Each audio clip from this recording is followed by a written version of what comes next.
ಡಿ.ಸಿ.ಎಂ. ಡಿ.ಕೆ. ಶಿವಕುಮಾರ್ ಅವರ ರಾಜಕೀಯ ಜೀವನ ಚರಿತ್ರೆ ಸಿಂಬಲ್ ಆಫ್ ಲಾಯಲ್ಟಿ ಅನ್ನೋ ಪುಸ್ತಕ ರಿಲೀಸ್ ಆಗಿದೆ. ಇದೇ ಪುಸ್ತಕ ಬಿಡುಗಡೆ ಕಾರ್ಯಕ್ರಮದಲ್ಲಿ ಉಪಮುಖ್ಯಮಂತ್ರಿಯವರು ಒಂದು ಮಾತನ್ನು ಹೇಳಿದ್ದಾರೆ. ಅದು ಸರಿಸುಮಾರು 6-7 ವರ್ಷಗಳ ಹಿಂದಿನ ವಿಚಾರಕ್ಕೆ ಸಂಬಂಧಿಸಿರುವಂಥದ್ದು.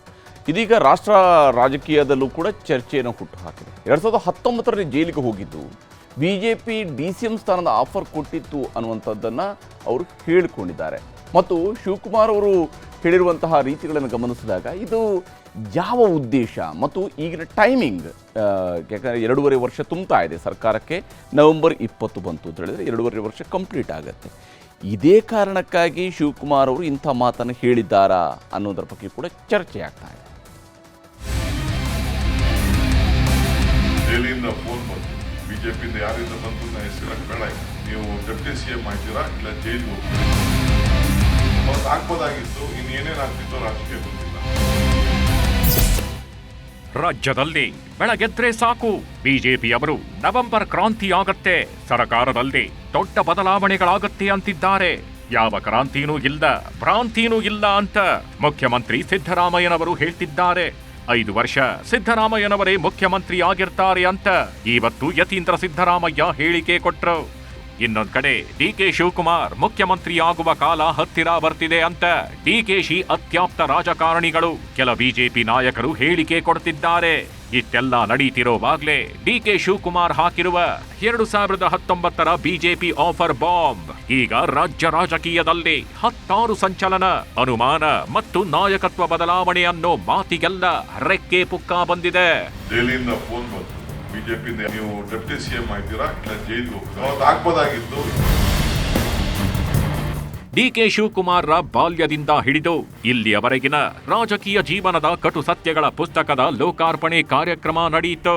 ಕೆ.ಎಂ. ರಘು ಬರೆದಿರುವ ಡಿ.ಕೆ. ಶಿವಕುಮಾರ್ ಅವರ ಜೀವನಗಾಥೆಯ ಅ ಸಿಂಬಲ್ ಆಫ್ ಲಾಯಲ್ಟಿ ಪುಸ್ತಕ ಬಿಡುಗಡೆ ವೇಳೆ ಡಿ.ಕೆ. ಶಿವಕುಮಾರ್ 2019ರಲ್ಲಿ ಬಿಜೆಪಿಯಿಂದ ಡಿ.ಸಿ.ಎಂ. ಆಫರ್ ಬಂದಿತ್ತು, ಒಪ್ಪದಿದ್ದರೆ ಜೈಲಿಗೆ ಹೋಗ್ತೀರಾ ಅಂತ ಹೆದರಿಸಿದ್ರು ಅಂತ ಬಾಂಬ್ ಹಾಕಿದ್ದಾರೆ. ನನಗೆ ದೆಹಲಿಯಿಂದ ಫೋನ್ ಬಂತು, ಬಿಜೆಪಿಯಿಂದ ಯಾರಿಂದ ಬಂತು ನಾನು ಹೆಸರು ಬೇಡ, ಈಗ ನಾನು ಯಾರೊಬ್ಬ ಇನ್ಕಮ್ ಟ್ಯಾಕ್ಸ್ ಆಡಿಟರ್ ಕೈಲಿ ಫೋನ್ ಮಾಡಿ ಅವ್ರ ಫೋನಿಂದ ನನಗೆ ಮಾತಾಡ್ಸೋದು. ನನ್ನ ತಮ್ಮನೂ ನನ್ನ ಜೊತೆ ಇಲ್ಲಿದ್ದ, ಒಬ್ಬ DG ಇದ್ದ ಇಲ್ಲಿ, ಅವನು ಮಾತಾಡ್ದ. ಹೇಳ್ತಾ ಇದ್ದಾರೆ ಡೆಲ್ಲಿಯಿಂದ ಇನ್ನೊಂದು ಫೋನಲ್ಲಿದ್ದಾನೆ, ನೀವು ಡೆಪ್ಟಿ CM ಆಗ್ತೀರಾ ಇಲ್ಲ ಜೈಲಿಗೆ ಹೋಗ್ತೀರಾ, ಎರಡರಲ್ಲಿ ಒಂದು ಆಯ್ಕೆ ಮಾಡಬೇಕು, ಅವ್ನು ವಾಪಸ್ ಕಳಿಸಿರೋ ಅಂತೇಳಿ. ಸೊ ನಾನು ನನ್ನ ತಮ್ಮ ಇದ್ದು ಏನು ಮಾಡ್ತೀರಿ, ಪಕ್ಷದ ನಿಷ್ಠೆ. ಬಹಳ ಚಿಕ್ಕ ವಯಸ್ಸಿನಲ್ಲೇ ರಾಜೀವ್ ಗಾಂಧಿ ಅವರು ನನ್ನನ್ನು ಒಂದು ಅಸೆಂಬ್ಲಿ ಟಿಕೆಟ್ ಕೊಟ್ಟಿದ್ರು, ಮಂತ್ರಿ ಮಾಡಿದ್ರು, ಬಂಗಾರಪ್ಪ ನನಗೆ ಸಹಕಾರ ಮಾಡಿದ್ರು, ಇಲ್ಲಿವರೆಗೂ ಬೆಳ್ಕೊಂಡು ಬಂದಿದ್ದೀನಿ. ನಾನು prefer a jail than becoming a deputy chief minister ಅಂತ ಹೇಳಿ ಸೊ ಅವತ್ತು ಆಗ್ಬೋದಾಗಿತ್ತು, ಇನ್ನೇನೇನು ಆಗ್ತಿತ್ತೋ ರಾಜಕೀಯ ಗೊತ್ತಿಲ್ಲ. ಡಿ.ಕೆ. ಶಿವಕುಮಾರ್ ನನಗೆ 2019ರಲ್ಲೇ ಡಿ.ಸಿ.ಎಂ. ಆಫರ್ ಬಂದಿತ್ತು ಅಂತ ಹೇಳಿ ಸುಮ್ಮನಾಗ್ಲಿಲ್ಲ.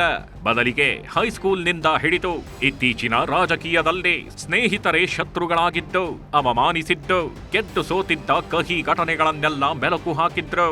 12ನೇ ವಯಸ್ಸಿಗೆ ಎಲೆಕ್ಷನ್ ನಿಂತವ್ ನಾನು ಸ್ಕೂಲಲ್ಲಿ. ಅವ್ರು ಹೇಳ್ದಂಗೆ ಸ್ಕೂಲ್ ನಿಂತವನು. ನಾನು ಎಲೆಕ್ಷನ್ ನಿಂತಾಗ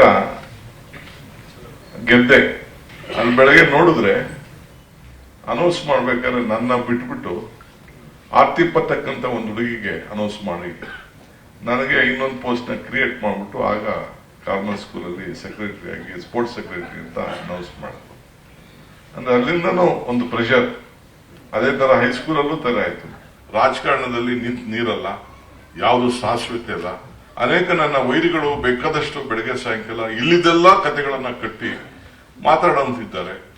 ಅದನ್ನು ಕೂಡ ಸಹಕಾರದಿಂದ ಎಷ್ಟೋ ಸುಳ್ಳುಗಳು, ನಾನು ಆ ಹೆಸರುಗಳೆಲ್ಲ ಹೇಳಕ್ ನಾನು ತರಿಲ್ಲ, ಏನೇನೋ ಕಥೆಗಳು ಕಟ್ಟಿ ಸುಳ್ಳು ಕಟ್ಟಿ ಅಪಾದ್ಯಗಳು ಮಾಡೋದೆಲ್ಲ ಇದೆ.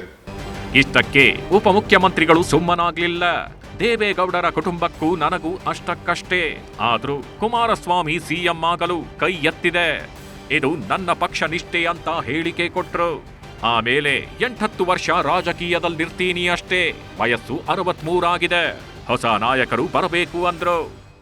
ದೇವೇಗೌಡರ ಕುಟುಂಬಕ್ಕೆ ವಿರೋಧ ಮಾಡ್ಕೊಂಡ್ ಬಂದಿದ್ದೀನಿ, ಅವ್ರ ಮೇಲೆ ನಿಂತಿದ್ದೀನಿ. ಅವ್ರು ಏನೇ ನಮ್ಮ ಮೇಲೆ ತೊಂದರೆ ಕೊಟ್ಟಿದ್ದಾರೆ, ಕೇಸ್ಗಳಾಗ್ತಿದ್ದಾರೆ. ಕೊನೆಗೆ ನಾನೇ ಹೋಗಿ ನಮ್ಮ ನೀವ್ ಹೇಳ್ದಂಗೆ ಸೆಕ್ಯುಲರ್ ಔಟ್ಲುಕ್ಗೋಸ್ಕರ ನಮ್ಮ ಪಕ್ಷ ಹೇಳ್ತು ಅನ್ನೋ ದೃಷ್ಟಿಯಿಂದ ನಾನೇ ಕುಮಾರಸ್ವಾಮಿ ಕೈಯನ್ನು ಕೂಡ ಎತ್ತಬೇಕಾದಂತ ಒಂದು ಅನಿವಾರ್ಯತೆ ಈ ರಾಜ್ಯದಲ್ಲಿ ಬಂದದ್ದನ್ನು ಕೂಡ ನನ್ನ ಮನಸ್ಸಿಗೆ ಒಪ್ತೋ ಇಲ್ಲೋ ಅದು ಬೇರೆ ವಿಚಾರ.